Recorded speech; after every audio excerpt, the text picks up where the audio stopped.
আপনি কার জন্য অপেক্ষা করছেন? আমার হাজবেন্ডের জন্য। আপনার হাজবেন্ড একটা স্টুপিড। এক্সকিউজ মি, আমি আপনাকে ক্ষমা করতে পারি কিন্তু আপনার হাজবেন্ডকে ক্ষমা করতে পারছি না। আমি কি আপনাকে চিনি? আপনি আমাকে চিনেন না কিন্তু আপনার স্টুপিড হাজবেন্ড আমাকে খুব ভালোভাবে চিনি। তো আমি কত খুঁজেছি, আচ্ছা কোথায় উধাও হয়ে গেছে কোনো পাত্তা নেই। আপনার হাজবেন্ড আমার খুব ভালো ফ্রেন্ড, গত 3 বছর ধরে কোনো যোগাযোগ হয়নি, খুঁজে পাইনি। আপনাকে ঠিক চিনতে পারছি না, এটাও আপনাকে দেখিনি। আমাকে তো বিয়ের দাওয়াত দেয়নি, আমাদের যোগাযোগ নেই এখন। আপনাকে আমি কিভাবে চিনি সেটা এখন বলবো না, আপনার স্বামী আসুক তারপর বলবো। আপনার নাম কি? আমার নাম বললে আপনি চিনে ফেলবেন। আপনি আমার নাম শুনেছেন, আপনার হাজবেন্ড আপনাকে বলেছেন sure.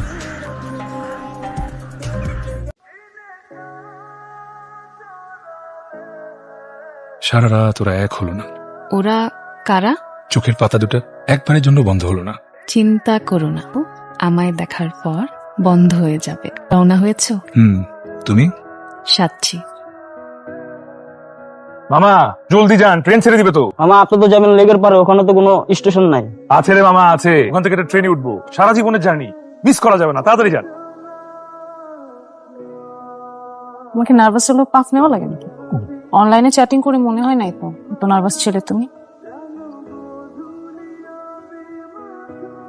O I am sorry. Sorry কেন? ফুল কিনে আনতে ভুলে গেছি। অনেক প্রথম দেখাতে তুমি 19 মিনিট লেট। সরি। ওকে, আমিও চাইলে ফুল আনতে পারতাম, তোমার তাড়াহুড়ো দেখে আমিও আনতে ভুলে গেছি। ওই দশকের প্রেমিক প্রেমিকারা প্রথম দেখার দিন কি করতো জানো? গাছতলায় দেখা করতো, সে গাছের উপরে নিজেদের নামে প্রথম অক্ষর লিখত, পাশে দুটো অক্ষর, মাঝখানে একটা প্লাস। তারপর কাঠুরে এসে যে গাছ কেটে নিয়ে যেত, তাদের ভালোবাসা হয়ে যেত ফার্নিচার। তুমি একটা খুঁতির মোনালিসা রিমি। ইরশাদ, ইরশাদ। খাব্য করছি না, সত্যি বললাম। সে ব্রুনি তোমার আছে। এই জন্যই না তোমার কখনো প্রেম হয় নাই। প্রেমিকারে কি কথা শুনতে ভালোবাসে? কখনো কখনো। তাহলে তোমার কপালে দুঃখ আছে রিমি। কেন? কারণ আমি তোমাকে কখনোই মিথ্যা বলবো না। চলো। সবসময় তো তুমি আমাকে বাসায় পৌঁছে দাও, আজকে আমি তোমাকে বাসায় পৌঁছে দিই। পাগল হইছো?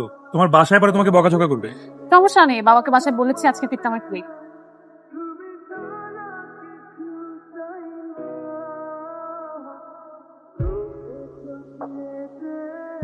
Happy birthday to you, happy birthday to you. তুমি এত কিছু মানে আমি রেডি করেছি সারপ্রাইজ করার জন্য। থ্যাঙ্কস। তুমি এটা সারা জীবন পড়ে থাকবে অনিম, কখনো মনে করবে না তুমি একা আছো। আমি আমার একটা ব্যক্তিগত পৃথিবী তোমার এই আঙ্গুলে গুঁজে দিলাম, এখানে তুমি সারা জীবন থাকবে। যদিও লজ্জা লাগছে কিন্তু বলা উচিত, আমি তোমায় ভালোবাসি। আমি তো বাসি। একটু বাঁ দিকে সরে গেছে। থাকো, সবসময় সবকিছু পারফেক্ট হতে নাই। আগে তো কখনো এমন হয়নি। আগে তো কখনো তুমি আমার আগে আসোনি, আজকে এসছো না। আজকে সবকিছু যখন ব্যতিক্রম হচ্ছে, একটু ব্যতিক্রম হোক। রিমি, তোমার যা বলার আমাকে বলো। তুমি ভেবো না আমি কষ্ট পাবো কিংবা আমি মনে অনেক আঘাত পাবো। আমাদের প্রথম দেখার দিন হাইফেন দূরত্ব নিয়ে তুমি বলেছিলে মনে হয় রিলেশনশিপে স্পেস থাকাটা জরুরি, তো এতটাও স্পেস থাকা জরুরি না অনেক, যে স্পেসে একজন আরেকজনকে হাত বাড়িয়ে খুঁজেই পাওয়া যায় না। তা আমি তো সবসময় তোমাকে খুঁজে পেয়েছি। আমি পাইনি। গত 3 বছরে তুমি আমার থেকে কতবার দূরত্ব নিয়েছো জানো? 6 বার। তোমার যখন প্রয়োজন হয়েছে তুমি সবসময় আমাকে পাশে পেয়েছো, আমার যখন প্রয়োজন হয়েছে ভেবে দেখেছো তুমি আমার পাশে ছিলে কিনা? কাছে থাকার জন্য সবসময় যে সশরীরে পাশে থাকতে হবে তা তো না, মানুষ তো হাতের আঙ্গুলও থেকে যায়, যেমন তুমি আছো আমার আঙ্গুলে লেগে। গত 3 বছরের সম্পর্কে আমি কি তোমার বিরুদ্ধে কখনো কোনো অভিযোগ করেছি? না। মধ্যে আমার একবার প্রচন্ড জ্বর হলো, 103 ডিগ্রি। আমি হুঁশ হারিয়ে সারা রাত শুধু তোমার নাম বলতে থাকলাম। আমার শুধু মনে হচ্ছিল যদি তোমাকে একটু দেখতে পারতাম, পাশে এসে বসতে, ঠিক হয়ে যেতাম। সেটা তো সম্ভব হয়নি, তুমি তো যোগাযোগ বন্ধ করে বসেছিলে। আমার যে কি হয় আমি জানি না রিমি, মাঝে মাঝে আমার দূরে সরে যেতে ইচ্ছা হয় সবকিছু থেকে, এখানে কোথাও কেউ থাকবে না, এমনকি তুমিও না, অথচ আমি তোমাকে প্রচন্ড ভালোবাসি। আমি জানি, এই জন্যই তো তোমার বিরুদ্ধে আমার কোনো অভিযোগ নেই। তুমি তোমার দেওয়ার সব কথা সবসময় রেখেছো। গত 1 বছরে তুমি আমার মধ্যে কোনো পরিবর্তন লক্ষ্য করেছো? করেছি। কেমন? তুমি সবসময় আগে নিজ থেকে আমাকে ফোন দিতে, গত 1 বছর খুব কম নিজ থেকে ফোন দিয়েছে। কথা বলার পরিমাণ কমেছে, আগের মতো করে হাসো না এখন, আর চোখের নিচে দাগ সার্কেলটা গত কয়েক মাসে। ঘুমাতে পারছি না অনিম, আমার একটা সিদ্ধান্ত নিতে হয়েছে। ছেলেটাকে রিমি তুই স্কুলে আছিস কতদিন? এই তো 6 মাস হবে। ভালোই হলো বাচ্চাকে স্কুলে ভর্তি করে। বাই দ্য ওয়ে পরিচয় করে দিচ্ছি, এটা আমার ভাই অভি। হ্যালো। হ্যালো হ্যালো, আসসালামু আলাইকুম। আমি অভি, চিনতে পেরেছেন? পেরেছি। আমার বোনকে আপনার নাম্বারটা আমাকে দেওয়ার পারমিশন দিয়েছেন। পারমিশন দিয়েছি ঠিক আছে, কিন্তু তখন ফোন করার পারমিশন তো দেইনি।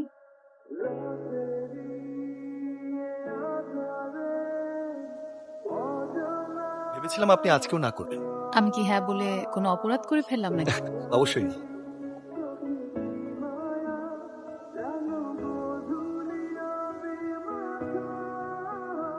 হ্যালো রিমি, তুমি কোথায়?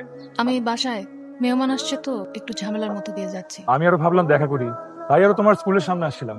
না, আজকে তো দেখা করতে পারবো না আমি। ঠিক আছে, সমস্যা নেই, রাখি। সম্পর্কে নিরীহ মিথ্যা বলা যায় রিমি। অনিম কিছু মনে করতো না সত্যি বললেও। ও ওরকম ছেলেই না। কেন যেন আমার সত্য বলতে ইচ্ছা করলো না। অনিম কখনো আমার সাথে মিথ্যা বলে না। একটা কথা কি রিমি, অন্যকে নয়, ইম্পর্টেন্ট হলো আমরা নিজেকে মিথ্যা বলছি কিনা, এটাই আসল বিষয়। অনিম আপনার সাথে অনেস্ট, কিন্তু সে কি নিজের সাথে অনেস্ট?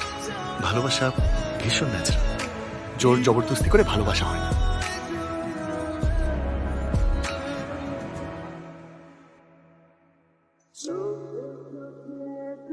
কবি, অভিকে আমি ভালোবেসেছি, ও অন্য কোনো কিছু দেখে না।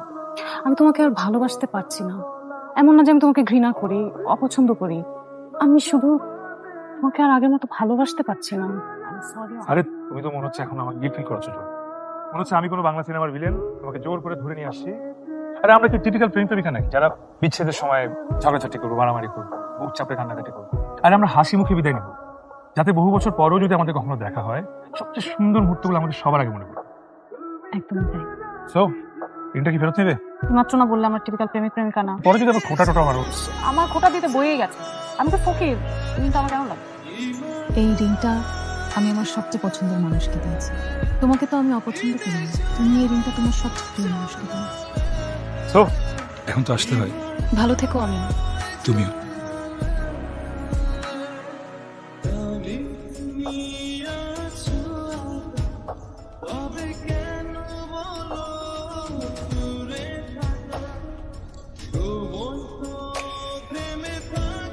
সরি, লেট হয়ে গেল, চলো তাড়াতাড়ি।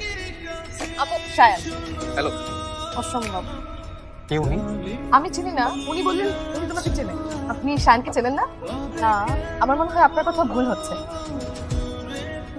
এটা অনিমের রিং। এটা আপনার কাছে কিভাবে আসলো? আপনার নাম রিমি? পৃথিবীটা গোল। আমি জানতাম কখনো না কখনো কোনো একদিন আপনার দেখা পাবো। কোইন্সিডেন্টলি 3 বছর আগে আপনাদের গল্পের অংশ হয়ে গিয়েছিলাম। 3 বছর আগে আমার ঠিকানায় চিঠিটা এসেছিল। এখানে আপনার সব প্রশ্নের উত্তর আছে।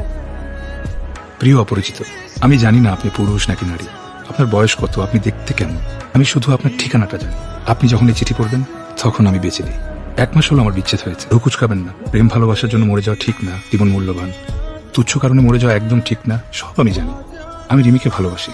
আমাদের খুব সুন্দর একটা বিচ্ছেদ হয়েছে, বুঝলেন? আমার কি মনে হয় জানেন, ভালোবাসা হলো ন্যাচারাল। ভালোবাসা যদি ন্যাচারাল হয়, বিচ্ছেদটা হওয়া উচিত ন্যাচারাল, তাই না? এর সাথে শেষ দেখা করে আসার পর সারা রাস্তা আমার একটুও খারাপ লাগেনি। আমার বুকটা প্রথম কেঁপে উঠলো রাত 11টায়। ঘুম ভেঙে গেল হঠাৎ। দিকে তাকিয়ে আমার বুকটা কেঁপে উঠলো, বুঝলেন? ঠান্ডা লাগা ছাড়াই শ্বাসকষ্ট শুরু হলো আমার। একই ব্যথা। বারবার জেগে উঠে দেখতে বুঝলাম আমি আর সামনে পা বাড়াতে পারবো না। আমার পথ বন্ধ। এলাকা ছাড়লাম, যোগাযোগ শেষ। আমি মারা যাবো আজ। মৃত্যু হবে খুব স্বাভাবিক একটা প্রক্রিয়া। আমি গলায় দড়ি দিচ্ছি না, বিষ খাচ্ছি না, ছাদ থেকে লাফ দিচ্ছি না। আমার ঠান্ডা লাগলে শ্বাসকষ্ট হয়, এত বেশি কষ্ট হয় যে ইনহেলার নেওয়ার প্রয়োজন পড়ে। এবং আমি ঠিক করেছি এই শীতের রাতে আজ ছাদে উঠবো এবং উঠে সবার আগে ইনহেলারগুলো ফেলে দেবো। আজ ঠান্ডা পড়ার সম্ভাবনা সবচেয়ে বেশি। চিত হয়ে সাথে শুয়ে থাকবো।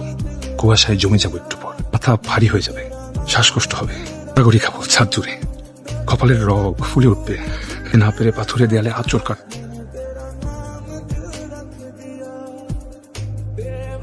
আমি একটা র্যান্ডম ঠিকানায় চিঠি পাঠাবো, চিঠির সাথে থাকবে একটা রিং। এই রিং আমায় উপহার দিয়েছিল রিমি। বলেছিল এটা একটা এলিমেন্টাল সিম্বল, যার অর্থ পৃথিবী। আমার একটা পৃথিবী উপহার দিয়েছিল রিমি। আমার নাম খোদাই করা একটা পৃথিবী। আমি মরে যাবো জন্য একটা আবদার রাখছি আপনার কাছে। আমার শেষ ইচ্ছা বলতে পারে। এমন সুন্দর একটা পৃথিবী, আমি কোনোদিন এখানে ছিলাম, এটা কেউ মনে রাখবে না, কোনো চিহ্ন থাকবে না আমার। তাই রিংটা পাঠালাম। এই রিংটা ছাড়া আমার একান্ত কোনো পৃথিবী নেই। আপনি যেই হন না কেন, আমার এই রিংটা সবসময় পরবেন, খুলবেন না কোনোদিন। আমি আপনার কাছে আবদার করছি। রিমিকে পাঠালেও পারতাম, কিন্তু অভির সাথে চমৎকার একটা সংসার হবে ওর। কি দরকার গলায় কাটা হয়ে থাকার? তাই আপনাকে পাঠালাম। আপনি যতদিন বেঁচে থাকবেন তার কোনো একটা আঙুলে আমায় একটু বাঁচিয়ে রাখবেন প্লিজ।